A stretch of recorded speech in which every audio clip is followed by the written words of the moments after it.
வணக்கம், நான் doctor Shanti Krishna Raghu from Ashwin homeo clinic.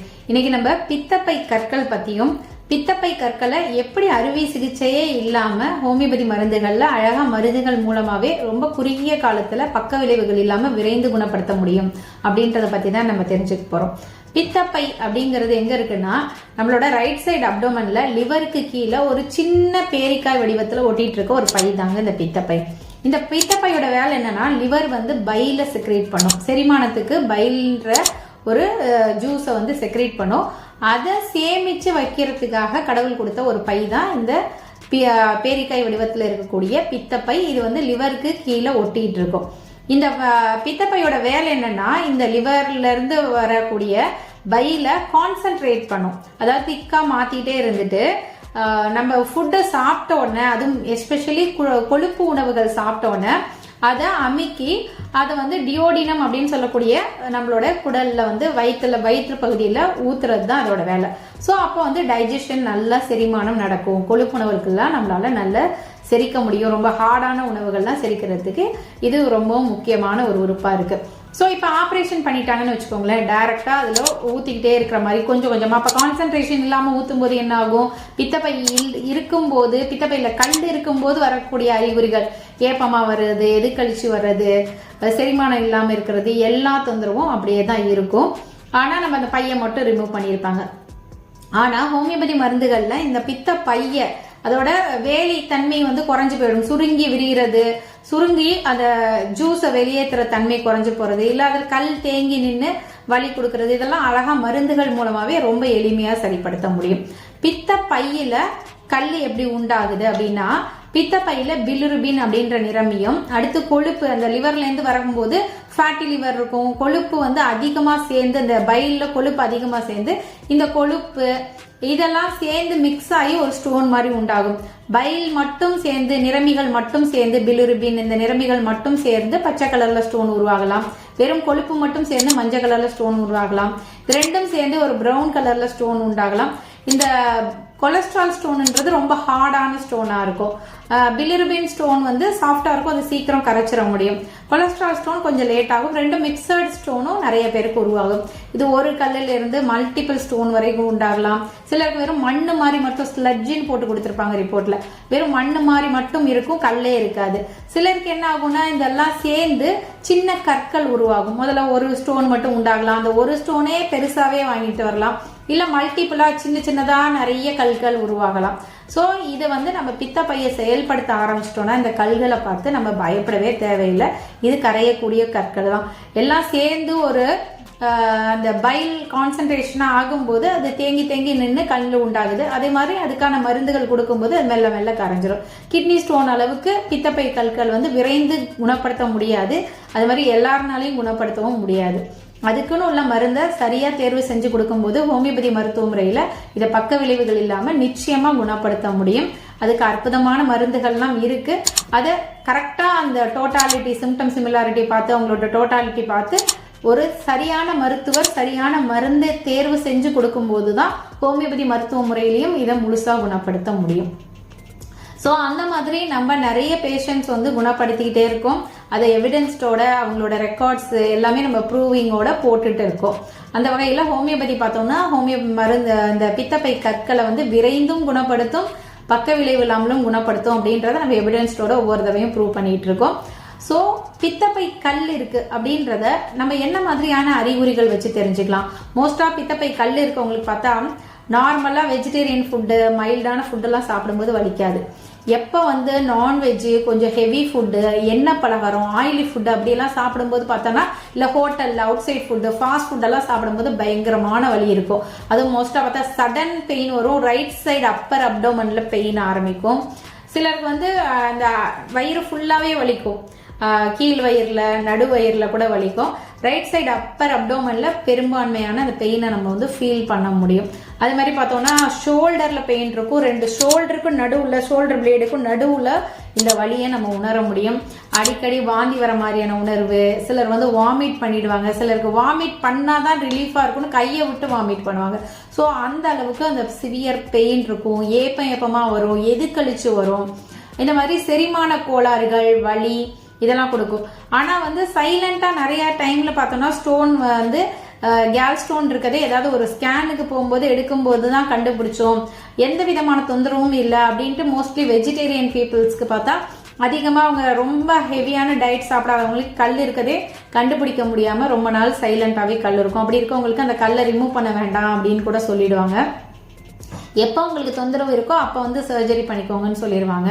Homeopathy மருத்துவ முறைகளில் வந்து கல்லை வந்து சிம்டம்ஸ் உண்டானாலும் சரி, சில நேரங்களில் வந்து பயமாத்துவாங்க, மஞ்சள் காமலை வந்துடும், நீங்கள் கல்லை உடனே எடுக்கலன்னா அடைச்சி மஞ்சள் காமலை வந்துடும் அப்படிலாம் பயமாத்துவாங்க. பயப்படவே வேண்டாம். ஸ்டோன் வந்து அழகாக கரைஞ்சி மோஷனில் எத்தனையோ பேருக்கு அழகாக சின்ன சின்ன ஸ்டோன்ஸாக வெளியேறி, அதையுமே நான் அந்த வீடியோட எண்ணில் காட்டுறேன். சிலர்லாம் அந்த ஃபோட்டோலாம் எடுத்து எங்களுக்கு அனுப்பியிருந்தாங்க. அந்த மோஷன்ல வந்து சின்ன சின்ன கற்கள் மாதிரி வந்திருக்கு. ஏன்னா மல்டிபிள் ஸ்டோன் இருந்தவங்களுக்கு அப்படியே கல்லெல்லாம் வெளியில வந்தெல்லாம் இருக்கு. ஸோ அதை கூட நான் வீடியோட எண்ட்ல காட்டுறேன்.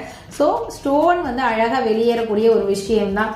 இதுக்கு பயந்துட்டு பேனிக் ஆகிட்டு சர்ஜரி பண்ணணும், அப்புறம் சர்ஜரி பண்ணா 100% ரிலீஃப் இருந்தாலும் பரவாயில்ல, சர்ஜரி பண்ண பிறகும் செரிமானம் இருக்காது, எதையுமே சாப்பிட முடியாது. ஸோ அந்த மாதிரி நிறைய பேர் கஷ்டப்பட்டுட்டு இருக்காங்க. ஸோ இந்த மாதிரியான அறிகுறிகள் இருக்கு அப்படின்னா ஒரு அல்ட்ராசவுண்ட் ஸ்கேன் பண்ணோம்னா போதும். அதுல நமக்கு பித்தப்பையில கல் இருக்கா, இல்ல பித்தப்பையில சிலருக்கு வந்து கல் இருக்காது, பாலிப் கேல் ஸ்டோன் இல்லாம கேல் பிளடர் பாலிப் இருக்கும். பாலிப்புமே இது சரியா செயல்படாததுனால வர்றதுதான். பாலிப்பையுமே ரொம்ப ஈஸியா இந்த ஸ்டோன் எப்படி சரி பண்றோமோ அதே மாதிரி கேல் பிளடர் பாலிப்பையும் ஈஸியா சரி பண்ண முடியும்.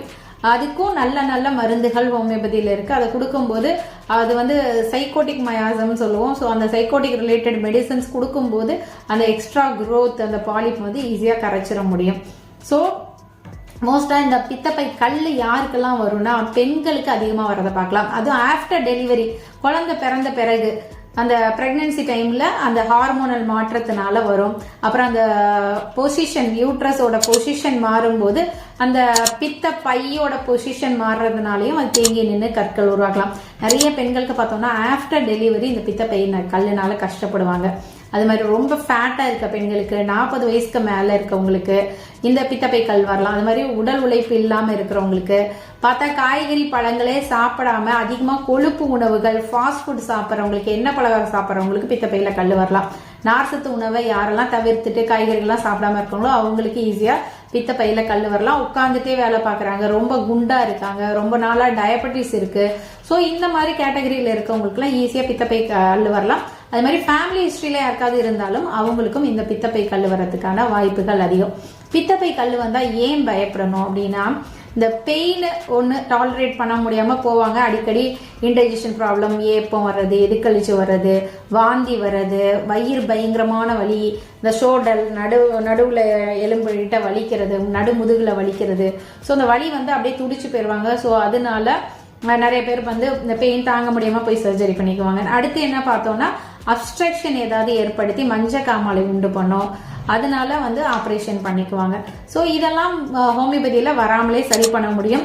எங்களோட மருத்துவ முறையில வந்து நான் அந்த பித்தப்பை கல்லுக்கு வந்து விரைந்து குணப்படுத்துறதுக்கு வாட்டர் டோஸ் கொடுப்போம். சில மதர் டின்ச்சர் காம்பினேஷன்ல வாட்டர் டோஸ் கொடுக்கும்போது அந்த பித்தப்பை கற்கள் வந்து எந்த விதமான சிம்டம்ஸுமே இல்லாம ஈஸியா அவங்களுக்கு மஞ்சக்காமலை எல்லாம் ஏற்படுத்தாம எந்த விதமான சிம்டமுமே இல்லாம அழகா கரைஞ்சு அவங்களோட மோஷன்ல கரைந்து வெளியேறுது, இல்ல ரொம்ப சின்ன கற்களை வெளியேறத நாங்க பாக்குறோம். ஸோ வீடியோட எண்டில் நான் நிறைய ரிப்போர்ட்ஸ், நம்மள்ட்ட குணமான பேஷண்டோட ரிப்போர்ட்ஸ், அந்த ஸ்டோன் வெளியாந்த ஸ்டோன்ஸ் இதெல்லாமே நான் போஸ்ட் பண்றேன். அதெல்லாம் பாருங்க. பித்தப்பையில கல் இருக்கு அப்படின்னா உடனே சர்ஜரி தான் தீர்வு அப்படின்னு பயப்பட வேண்டாம். பித்தப்பை கற்களை எளிமையா மருந்துகள் மூலமாகவும் சரி பண்ண முடியும், பக்க விளைவுகள் இல்லாம விரைந்தும் குணப்படுத்த முடியும் அப்படின்றதெல்லாம் நீங்க தெரிஞ்சு பலனடையணும்னு கேட்டுக்கிறேன். நிறைய நான்வெஜ் உணவுகள் சாப்பிடக்கூடியவங்களா இருந்தீங்க அப்படின்னு சொன்னா, உங்களுக்கு பித்தப்பை கல் இருந்துச்சுன்னா அதை கொஞ்சம் அவாய்ட் பண்ணிட்டு ஹெல்த்தியான ஃபைபர், நார் சத்துள்ள உணவுகளை அதிகமா எடுத்துக்க ஆரம்பிச்சிருங்க. காய்கறிகள், நிறைய பழங்கள் சேர்த்துக்கோங்க. அது மாதிரி உங்களுக்கு இந்த மாதிரி கேஸ்ட்ரிக் சிம்டம்ஸ் அதிகமா வருதுன்னா சுடு தண்ணியில கொஞ்சம் ஓமமும் கொஞ்சம் ஜீரகமும் போட்டு நல்லா கொதிக்க வச்ச பிறகு அதுல கொஞ்சம் பெருங்காயம் போட்டு நாட்டு சக்கரை போட்டு குடிங்க. நல்ல ஏப்பம், கேஸ் எல்லாம் பிரிஞ்ச பிறகு இந்த வலி உங்களுக்கு குறையும். ரொம்ப வலினால கஷ்டப்படுறீங்கன்னா நிறைய பேர் இன்டியூஸ் பண்ணி வாமிட் பண்ணுவாங்க. அப்படி பண்ணும்போது அந்த செரிமானமாகாத உணவு வெளியில வந்த பிறகு உங்களுக்கு ஒரு ரிலாக்ஸேஷன் கிடைக்கும். ஸோ பித்தப்பையில கல் இருக்கு அப்படிங்கிறவங்க வந்து அதிகமாக ஹாட் வாட்டர் கொஞ்சம் எடுத்துக்கோங்க. அது ஜீரகம் போட்ட சுடு தண்ணி குடிச்சிட்டே வரும்போது நமக்கு வந்து இந்த கற்களை வந்து இழக்கிறதுக்கு அது ஹெல்ப் பண்ணும். நிறைய ஆப்பிள் சாப்பிடுங்க, நிறைய நார்சத்துள்ள காய்கறிகள், கீரைகள், பழங்கள் இதெல்லாம் நிறைய எடுத்துட்டே வாங்க. தினமும் 2 ஆப்பிள் சாப்பிட்டுட்டே வாங்க. இந்த மாதிரி பார்லி வாட்டர் குடிச்சிட்டே வாங்க. கருஞ்சீரகத்தை வறுத்து பவுடர் பண்ணி வச்சுட்டு இரவு நேரங்களில் 1 டம்ளர் ஹாட் வாட்டரில் ஒரு 1/4 ஸ்பூன் கருஞ்சீரகம் போட்டு எடுத்துக்கோங்க. இது பித்தப்பை கல்லுக்கும் நல்லது, பித்தப்பையில் பாலிப் இருந்துச்சுன்னா அதுக்கும் ரொம்ப நல்லது. அது மாதிரி இந்த மாதிரி விஷயங்கள்லாம் நம்ம ரெகுலராக செஞ்சுட்டு நிறைய லெமன் ஜூஸ் குடிச்சிட்டு, சிட்ரிக் வகையான ஜூசஸ் நிறைய குடிச்சிட்டு, apple juice with apple cider vinegar காலையில் எம்டி ஸ்டொமக்ல எடுத்துட்டு வரலாம். இதெல்லாம் பித்தப்பை கல்லை நம்ம ஈஸியாக கரைச்சி வெளியேற்றுறதுக்கு ஹெல்ப் பண்ணக்கூடிய விஷயங்கள். இது கூட பக்க விளைவே இல்லாத ஹோமியோபதி மருந்துகள் எடுத்துக்கோங்க. எவ்வளோ பெரிய ஸ்டோனா இருந்தா கூட 6 மாசத்துல கரைச்சி சுத்தமாக வெளியேற்றிட முடியும்.